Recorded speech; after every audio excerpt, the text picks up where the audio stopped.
Halo, dalam video ini saya akan menunjukkan kepada Anda cara pertama-tama membuka kunci layar Samsung Galaxy M12 Anda, kemudian melakukan bypass FRP untuk menyingkirkan akun Google juga.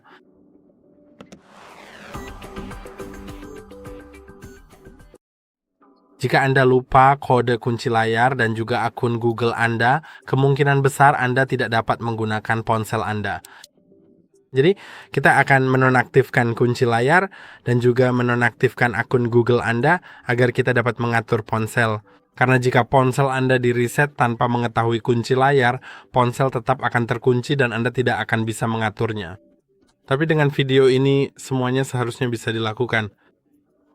Ini bukan cara yang paling mudah karena ponsel ini mengharuskan Anda untuk benar-benar bisa melakukannya. Anda harus membongkar ponsel Anda harus membukanya. Pembongkarannya tidak akan sulit, hanya pembongkaran dasar saja, seperti 2 langkah saja. Jadi tidak perlu khawatir tentang itu. Lalu kita akan melakukan hal-hal lainnya. Nah, ini juga penting bagi Anda.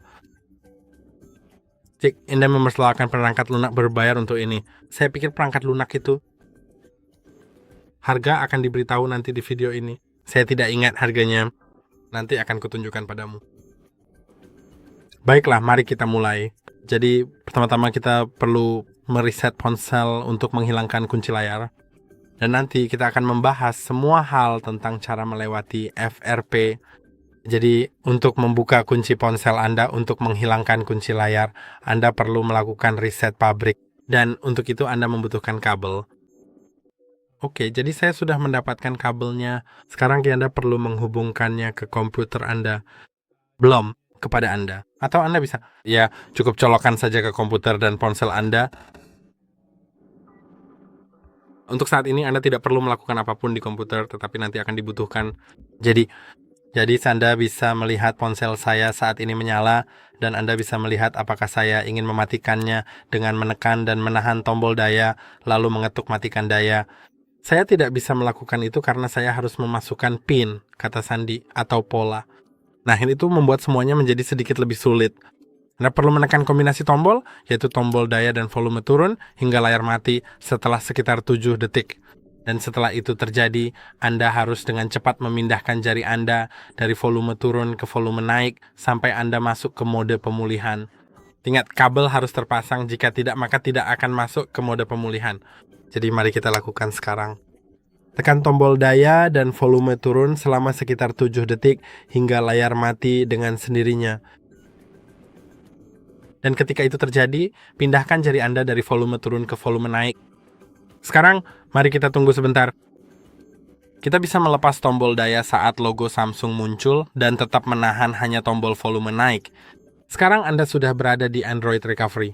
Sebelum kita benar-benar melangkah lebih jauh untuk memulai sesi ini, ada baiknya jika Anda meluangkan waktu sejenak untuk memeriksa satu hal yang sangat krusial dan penting, yaitu bagian ini, tepatnya mengenai detail modelnya atau spesifikasi lengkap dari model perangkat yang sedang Anda gunakan saat ini. Anda bisa melihatnya dengan sangat jelas tertera di sini, tepatnya pada bagian terakhir setelah tanda garis miring yang ada pada baris kedua, di mana tertulis nomor modelnya sebelum tanda XX ganda. Dan metode khusus yang saya tunjukkan di dalam video tutorial ini akan bekerja dengan sangat baik untuk perangkat tipe M12,7F. Silakan perhatikan detail tersebut dengan saksama agar tidak terjadi kesalahan. Jadi, untuk M127F, metode ini akan berhasil. Untuk model lain mungkin berhasil, tapi juga bisa jadi tidak berhasil. Jadi metode ini sudah kami uji untuk M12,7F. Sekarang mari kita lanjutkan, dan juga saat saya merekam video ini, metode ini masih berhasil, tapi saya tidak bisa menjamin apakah akan tetap berhasil di masa depan. Jadi itu juga perlu dicatat. Sekarang mari kita tekan tombol volume turun sampai kita sampai pada opsi Wipe Data and Factory Reset. Tekan tombol Power. Turunlah dengan tombol volume turun dan tekan tombol Power untuk menyetujui. Sekarang data Anda sudah direset. Dan setelah itu tekan tombol power sekali lagi setelah reboot. System now terpilih untuk mereboot sistem. Sekarang ponsel akan membutuhkan waktu cukup lama untuk melakukan restart. Jadi dalam proses ini kita udah bisa mulai mengunduh perangkat lunak yang diperlukan, yaitu driver untuk ponsel Samsung. Ngomong-ngomong, Anda juga sudah bisa mencabut kabelnya. Ya, jadi driver dan perangkat lunak untuk membuka FRP yang saya kira biayanya sekitar $30 AS untuk lisensi gratis selama 1 bulan. Jadi Anda mendapatkan uji coba tanpa batas untuk jumlah perangkat Samsung yang tidak terbatas selama 3 bulan tersebut. Jadi jika Anda gagal, Anda bisa mencoba lagi dan lagi selama 3 bulan. Dan Anda juga bisa membantu perangkat lain jika Anda mengenal seseorang yang memiliki masalah serupa. So, jika Anda ingin menggunakan perangkat lunak ini lebih lama, Anda bisa membeli dongle seharga $99 AS untuk komputer Anda dan kemudian hanya membayar $25 AS per tahun. Sekarang mari kita ke komputer untuk benar-benar mulai melakukan prosesnya. Buka browser pilihan Anda, lalu pilih dan kunjungi situs web kami. Situs web kami adalah hardreset.info.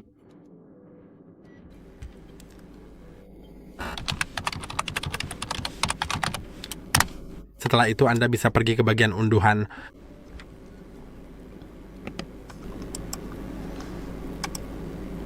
Dan di bagian unduhan pilih Samsung Drivers. Jadi mari kita unduh driver Samsungnya. Itu saja yang kita butuhkan dari halaman ini, hanya driver untuk Samsung. Tapi sekarang langkah selanjutnya adalah Anda perlu pergi ke halaman lain di web yang harus Anda ketik secara manual di browser Anda. Jadi mari kita segera pergi ke situs hardreset.info FRP Tool Ranking. Di sana Anda bisa melihat daftar peringkat alat FRP yang tersedia secara lengkap dan kemudian Anda bisa melihat bahwa ada alamat situs webnya di sana. Selain itu, kita juga punya pilihan Octoplus Samsung di dalam daftar tersebut kan? Pastikan Anda memperhatikan setiap detail yang ada di halaman web ini dengan sangat teliti. Seperti yang Anda lihat, semua datanya ada di sini dan alat ini berfungsi untuk semua Android. Pada dasarnya, sebelum Android 6, FRP itu seperti belum ada. Jadi, alat ini berfungsi untuk semua Android terbaru pada ponsel Samsung. Lalu juga seperti yang bisa Anda lihat, di sini tertulis bahwa alat ini berfungsi. Berikut adalah tautan untuk mengunduhnya ketika Anda mengklik namanya, dan di sisi kanan ada tautan-tautan yang informasi ini sudah kami periksa dengan sangat teliti dan hasilnya benar-benar layak untuk dipercaya.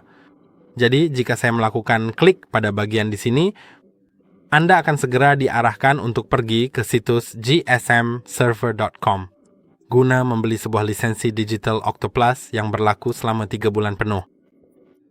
Sekarang mari kita unduh softwarenya. Jadi, mari kita klik pada nama dan cari installer alat terbaru. Jadi yang terbaru seperti yang bisa saya lihat adalah dari seperti yang Anda lihat Octoplus FRP Tool Installer, itulah yang perlu kita dapatkan. Ini dari tanggal 18 Desember, jadi dari hari ini saat saya merekam ini, tapi Anda bisa mengunduh yang lebih baru jika memang sudah ada versi terbaru. Mari kita unduh, akan memakan sedikit waktu, tapi Anda bisa lihat ponselnya masih belum menyala.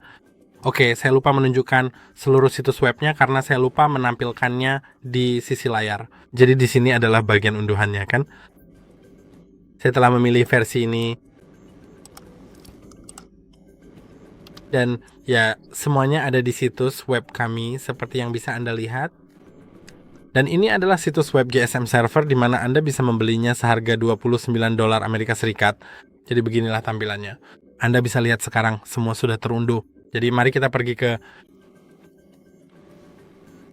folder unduhan di komputer kita dan pertama klik kanan pada Samsung USB Drivers, lalu pilih Extract All, kemudian klik Extract. Sekarang ini akan membuat sebuah folder, kemungkinan besar akan terbuka secara otomatis. Anda bisa lihat, dan di dalam folder tersebut ada driver Samsung untuk komputer Anda yang perlu Anda install. Kalau tidak, itu tidak akan berfungsi. Komputer tidak akan mengenali ponsel Anda. Punya saya sudah terinstall, jadi saya akan batalkan saja. Tapi jika milik Anda belum, silakan install. Penting untuk melakukannya dan juga pastikan untuk merestart komputer Anda setelah menginstalnya. Jika tidak, maka tidak akan efektif. Sekarang mari kita buka Octoplus FRP dan kita install. Klik pada More Info lalu jalankan. Berbicara mengenai hal tersebut, pada saat ini ada baiknya Anda segera membuat sebuah pengecualian di sistem keamanan Windows yang terpasang agar program ini tidak terdeteksi secara otomatis sebagai virus. Program ini bukan virus, tetapi ini dikenali oleh sistem karena memiliki kemampuan untuk berkomunikasi langsung dengan ponsel yang mungkin dianggap sebagai malware potensial meskipun sebenarnya bukan. Dan program ini memang sudah sangat dikenal, situs webnya juga sangat terpercaya dan telah diperiksa berkali-kali. Sekarang mari kita lanjutkan proses instalasinya. Seperti yang bisa Anda lihat, prosesnya sedang berjalan. Dan sekarang inilah saat yang paling kita tunggu-tunggu, di mana kita akan segera mulai acaranya. Kita akan mulai mengambil ponselnya.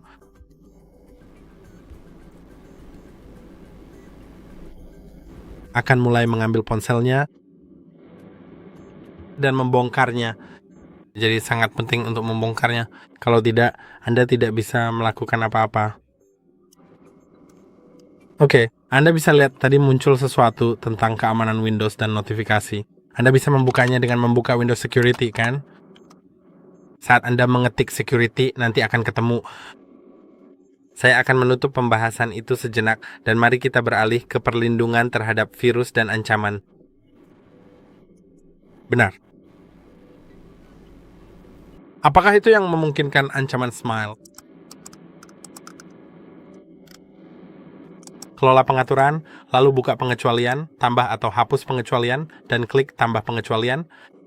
Langkah selanjutnya yang perlu Anda lakukan adalah membuka menu pilih folder, dan kemudian arahkan navigasi Anda untuk memilih local disk C pada komputer Anda, dan saya sangat yakin sekali bahwa folder aplikasi Octopus pasti akan ditemukan ada di dalam sini. Ya, lihatlah sendiri, folder tersebut memang benar-benar ada di sana, bukan begitu? Ya, kurasa begitu.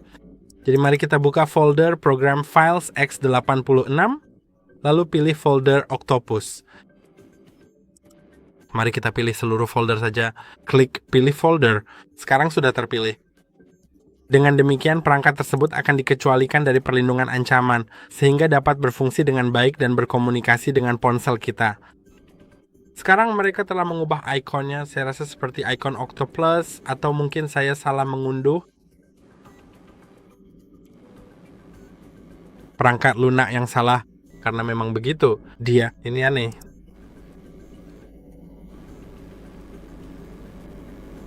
Tunggu. Terakhir kali saya menggunakannya adalah saat itu. Itu aneh. Ini seperti video sound yang berbeda antara sekarang dan dulu.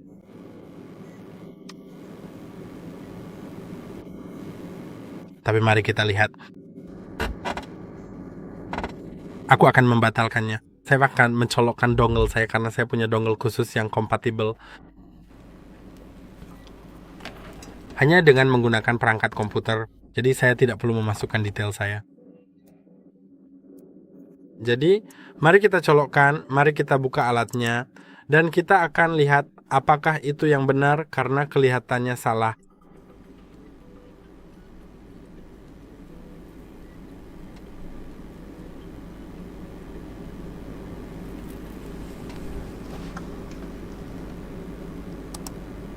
Oke, itu yang salah. Saya rasa saya akan mengambil yang benar saja dan akan saya beritahu Anda mana yang sedang saya gunakan. Oke, jadi saya mendapatkan versi Octoplus FRP Tool Installer versi 2.6.1. Dan menurut hemat saya, versi ini seharusnya akan dapat diinstal. Anda silakan dicoba. Harus memasang alat yang tepat, yang seharusnya berjumlah 2 alat. Anda bisa melihat seharusnya ada di sana. Salah satunya seharusnya Octoplus Samsung Software, tetapi saya juga akan mencoba beberapa yang lain. Ya, aku akan melihat semuanya dan akan menceritakan semuanya padamu. Oke, ternyata yang benar adalah yang bertuliskan Octoplus Samsung, bukan alat Octoplus FRP. Aku sudah lama tidak menggunakannya, jadi aku lupa tentang itu. Dan saya mendapatkan versi tersebut. Kemungkinan besar versi 5.0.8 akan berfungsi. Saya baru memahaminya sekarang. Jadi ini versi alat instalasi Octoplus Samsung. Dan jika itu tidak cocok untuk saya, maka saya akan mengambil versi yang lebih lama karena mereka telah memperkenalkan hal baru tentang perizinan. Tetapi, jadi saya mungkin tidak bisa menggunakan program yang lebih baru, namun di One-Shot Devs Anda menggunakan program yang lebih baru jika Anda mau.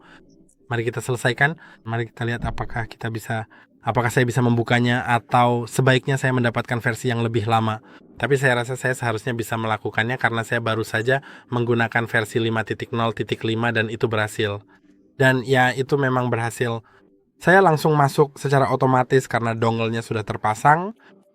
Dan sekarang kita pada dasarnya bisa mulai mematikan ponselnya. Jadi mari kita matikan ponselnya. Untuk itu, saya akan beralih ke kamera layar penuh agar kita bisa melihat semuanya. Jadi pertama-tama, tentu saja matikan ponsel Anda dengan menekan dan menahan tombol daya, lalu ketuk matikan daya. Dan sekarang mari kita siapkan beberapa alat. Saya akan mengambil kartu seperti ini agar saya bisa menahan ponsel di tempatnya. Setelah terbuka, saya akan mengambil alat ini. Saya sangat menyukainya. Alat ini sangat membantu. Lalu juga alat kecil. Alat kecil seperti... Nanti akan saya tunjukkan setelah saya menemukannya, alat kecil yang tipis seperti ini. Alat-alat ini biasanya cukup tipis, sehingga bisa masuk di antara bagian ponsel. Anda tidak perlu memanaskan ponsel karena tidak perlu. Ponselnya tidak dilem, itu sangat bagus. Ini benar-benar bagus. Dan untuk berjaga-jaga saya akan mengambil alat lain seperti benda ini yang mirip pick gitar jika yang ini terlalu tebal karena rasanya agak terlalu tebal. Sekarang hal lain tentu saja adalah obeng. Anda akan membutuhkan obeng Philips Double O. Jadi mari kita ambil obeng dan mata obeng Philips Double O-nya. Kemana perginya? Oke, jadi itu dia penjelasannya. Dan sebagai hal terakhir yang perlu disampaikan, yang akan dibutuhkan adalah sepasang tang. Anda akan memerlukan sebuah tang yang tepat untuk menyentuhkan ujungnya secara perlahan ke bagian test point tersebut dengan menggunakan bantuan tang tersebut. Jadi saya akan ambil yang ini.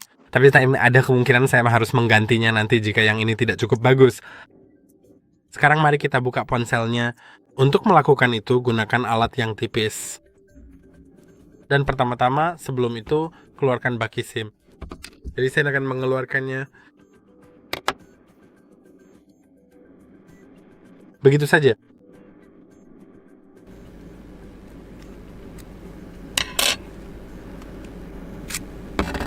Dan sekarang kita bisa mulai membuka ponsel ini dengan memasukkan alat kecil dan tipis ini. Tepat di dekat baki SIM, di antara celah plastik layar, celah plastik hitam, dan bagian belakangnya. Plastik dari telepon, benar. Jadi mari kita letakkan alat itu di sini di tengah. Dan sekarang kita bisa menggunakan alat yang lebih tebal dan lebih mudah digenggam untuk membukanya sepenuhnya. Atau cukup jalankan alat seperti pick gitar ini di sepanjang tepi sedikit, lalu gunakan alat yang lebih besar untuk mencongkel sedikit lebih jauh. Seperti yang bisa Anda lihat, ini tidak terlalu sulit selama Anda menggunakan alat yang tepat dan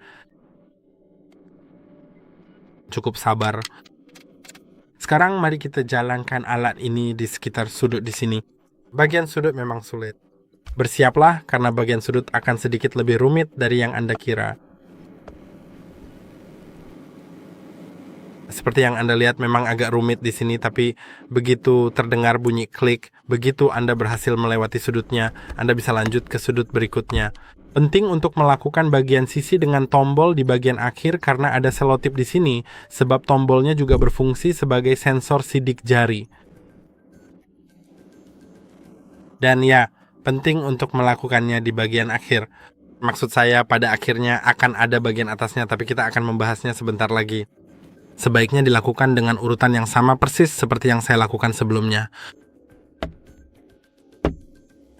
Oke, Anda tahu yang biasanya saya lakukan secara rutin adalah memastikan bahwa semuanya sudah benar-benar terbuka di sini sebelum saya melangkah lebih jauh lagi. Karena ya, Sejujurnya tempat ini memang belum terlalu terbuka secara menyeluruh saat ini.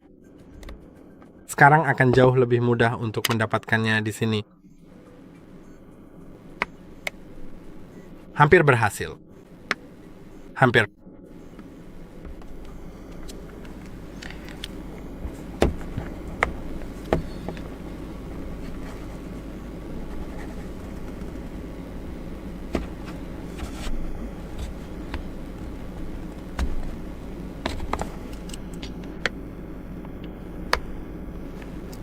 Oke, yang akan saya lakukan adalah memasukkan kartu di sini agar tidak terlalu stabil sehingga tidak menutup sendiri dan tertahan di sini agar saya lebih mudah mengaksesnya saat membukanya. Benar.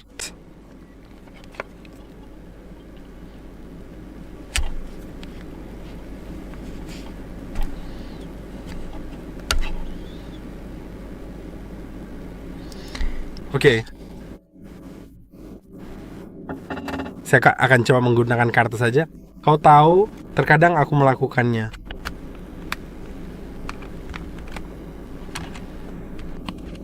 Itu tidak akan kemana-mana. Oke, ya ada di sana. Itu keren. Mari kita gunakan kartu itu. Namun hati-hati, jangan mendekati tombol itu. Ya, sebaiknya kita tidak ke sana. Mari kita pengaruhi saja seperti ini. Lalu goyangkan sedikit dan itu akan terbuka sendiri seperti yang bisa kamu lihat. Jadi itu tidak terlalu sulit.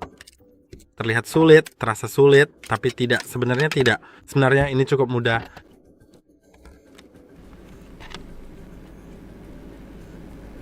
Sekarang kita perlu melepaskan tombolnya.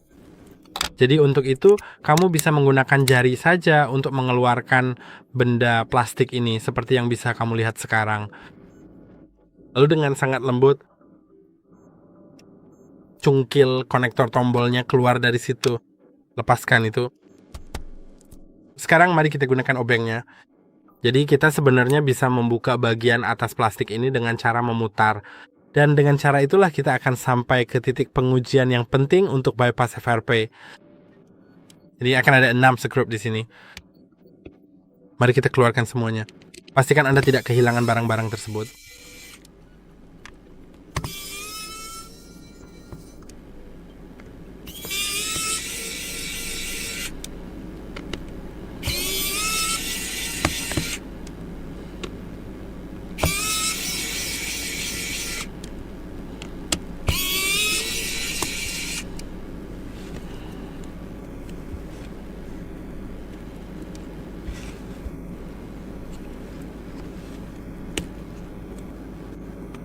Oke.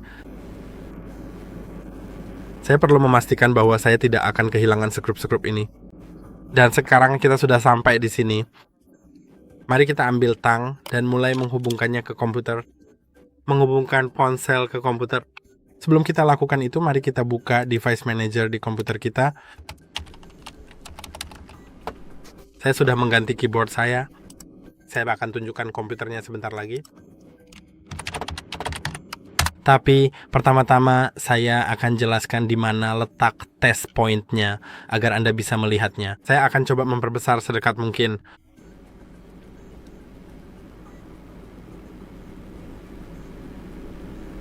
Oke, itu terlalu dekat. Mari kita lihat apakah sekarang sudah fokus. Oke, sekarang sudah fokus. Jadi seperti yang bisa Anda lihat, untuk terhubung ke test point, Anda perlu melepas baterai, lalu pasang kembali setelah 5 detik, kemudian mulai menahan 2 titik kecil ini bersama-sama menggunakan tang.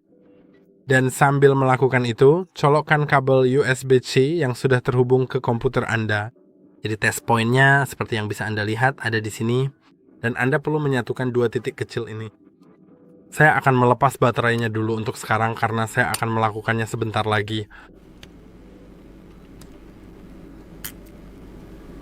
Oke, Anda bisa lihat baterainya sudah dilepas. Dan sekarang mari kita ke komputer kita. Jadi, saya sudah membuka device manager. Saya bisa menutup situs web di sini. Jadi ini penting. Dan hal ini juga sangat penting untuk kita perhatikan. Dan di sini kita perlu melihat ke port COM. Jadi mari kita buka bagian port COM dan LPT dan kita akan melihat detailnya secara seksama. Oke, sekarang mari kita coba jalankan. Sejujurnya ini selalu menjadi tantangan yang cukup sulit. Jadi saya akan meletakkan telepon di sini.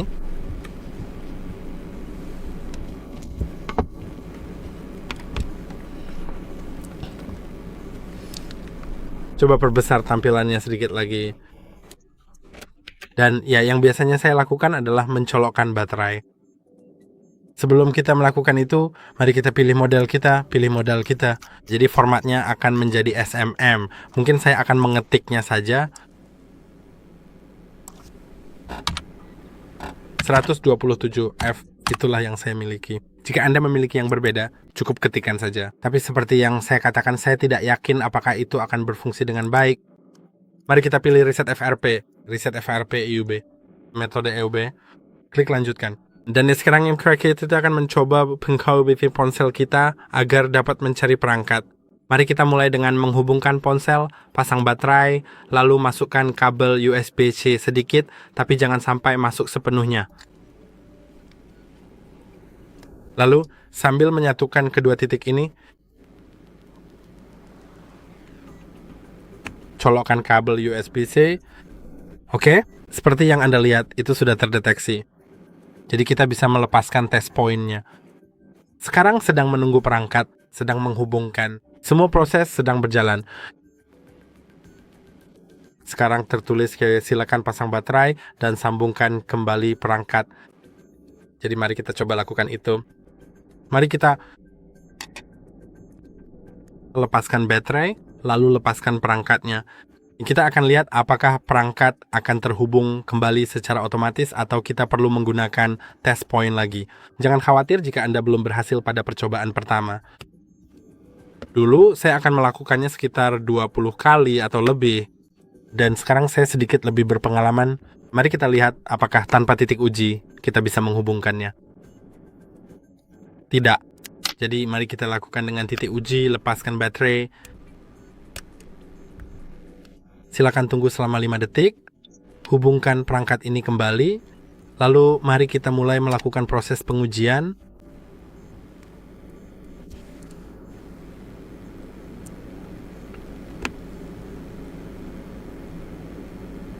Apakah terhubung? Tidak seperti itu. Mari kita coba lagi. Seperti yang saya katakan, ini membutuhkan beberapa percobaan. 1, 2, 3, 5.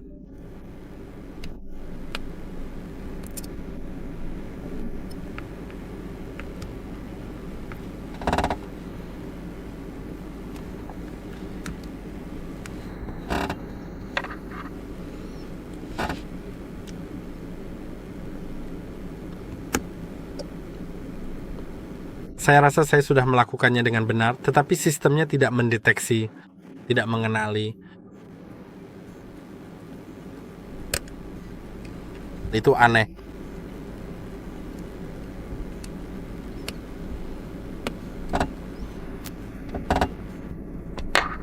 Terkadang Anda juga perlu menggunakan tang yang berbeda. Bisa jadi terlalu tipis atau terlalu tebal. Itu gagal. Oke, tertulis bahwa prosesnya gagal dan tidak dapat berkomunikasi dengan perangkat. Jadi yang akan kita coba adalah mengklik reset FRP. Melanjutkan. Dan mari kita lihat apakah berhasil. Sekarang, sepengetahuan saya, Anda kemungkinan besar memang hanya perlu untuk mencoba lagi. Oke, sekarang tertulis reset FRP. Selesai. Jadi seharusnya sekarang sudah berhasil. Mari kita cabut kabelnya. Jadi, seperti yang Anda lihat, Anda mungkin perlu mengulanginya baik saat ponsel sudah terhubung dengan test point atau sebelum dicolokkan, lalu colokkan setelah mengklik reset FRP. Seperti yang Anda lihat, ponsel muncul di sini sebagai perangkat Exynos 3630 dalam kasus saya, karena itulah CPU yang ada di model saya. Nah, sekarang mari kita segera membuat perangkat ponsel pintar ini berfungsi dengan baik tepat di hadapan Anda. Sebelum Anda mulai merakitnya kembali, silakan cabut baterai tersebut. Tunggulah selama kira-kira 5 detik, lalu pasangkan kembali baterainya ke tempat semula. Sekarang mari kita rakit semuanya kembali. Jadi saya akan memasang kembali sekrupnya dan seharusnya sudah bisa berfungsi. Saya tidak merekomendasikan.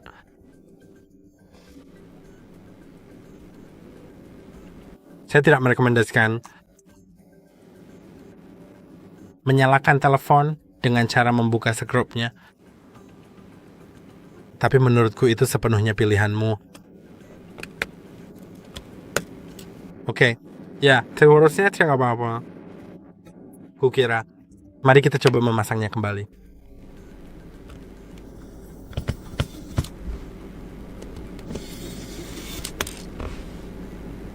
Oh, tidak. Sebaiknya jangan sampai ke sana. Tidak di depan kamera. Tolong. Tidak terekam kamera.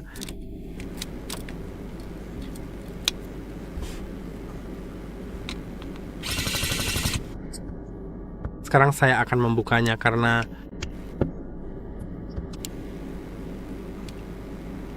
saya sangat ingin mengakses area kamera dengan menggunakan skrup.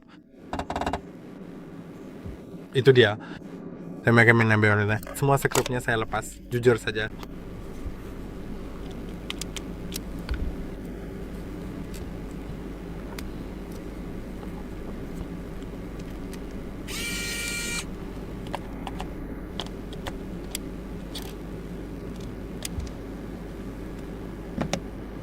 Oke, saya memasang sekrupnya setengah dulu. Lalu nanti akan saya kencangkan sepenuhnya. Ingat, jika kamu memutuskan untuk menyalakan ponsel tanpa bagian hitam ini, tanpa bagian plastik ini, maka WiFi tidak akan berfungsi kecuali kamu memasangnya kembali karena bagian hitam ini berisi antena WiFi, seperti yang sudah saya katakan. Selain itu, metode ini masih berhasil setidaknya saat saya merekam video ini. Ini memang berhasil.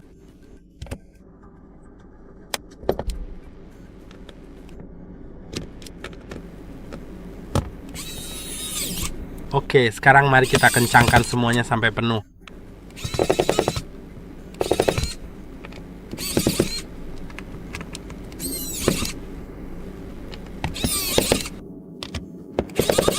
Oke, saya rasa semuanya sudah terpasang sekarang.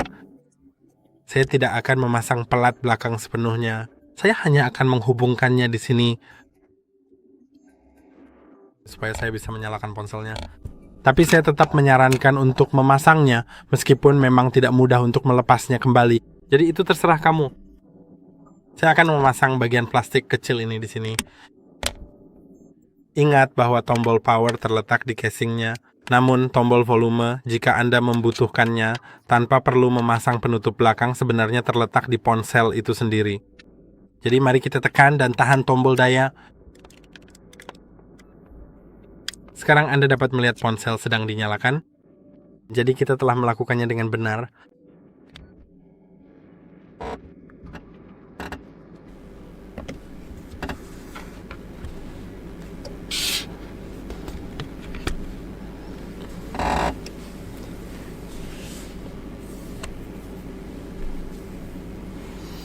Dan sebentar lagi saya akan menunjukkan kepada Anda bagaimana semuanya bekerja di sini. Setelah dinyalakan. Oke, sudah menyala. Mari kita mulai. Mari kita pilih bahasanya.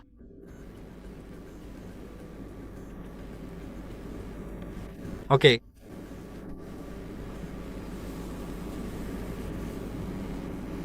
Dan untuk sekarang ini mari kita melewati WiFi. Mari kita lewati WiFi. Alasan saya melakukan ini adalah karena dengan melewatkan WiFi, Anda akan langsung mendapatkan jawaban bahwa ponsel Anda tidak terkunci dengan FRP. Karena jika terkunci dengan FRP, Anda tidak dapat melewati WiFi. Dan sekarang saya merakit kembali terhubung ke WiFi agar saya bisa mengaturnya atau tidak, saya akan mengaturnya tanpa WiFi. Aku tidak terlalu peduli untuk saat ini. Ya, tapi hal itu secara otomatis akan langsung memberikan Anda jawaban yang Anda butuhkan. Ponsel Anda entah terkunci atau tidak. Anda bisa lihat punya aku tidak, karena aku bisa melewati semuanya. Dan pada dasarnya itu saja. Saya harap video ini bermanfaat. Jangan lupa untuk like dan subscribe, dan sampai jumpa di video berikutnya.